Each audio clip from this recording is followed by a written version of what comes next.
فائبرائڈز اور ٹیومر بھی اچھی، اس کے لیے بھی اس دوا کا سوچنا چاہیے. فائبرائڈز اور ٹیومرز کے لیے میں نے جو بالعموم نسخہ استعمال کیا ہے اس میں کالی کاب نہیں ہے، لیکن انڈیپینڈنٹلی کالی کاب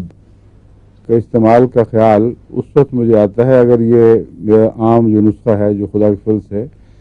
اکثر معاملات میں بہت عمدہ کام دکھا رہا ہے، جب وہ ناکام ہو پھر کالی کاب یا دوسری ایسی دواؤں کا سوچتا ہوں کہ ان میں سے کون سی تلاش کرنی چاہیے. لیکن کالی کاب کی جو تفصیل ہمیں مختلف ہومیوپیتھی کتابوں میں ملتی ہے ان میں اس کا یہ اثر نمایاں طور پر بتایا جاتا ہے کہ اس کا رحم کے فائبرائڈز کے ساتھ تعلق ہے.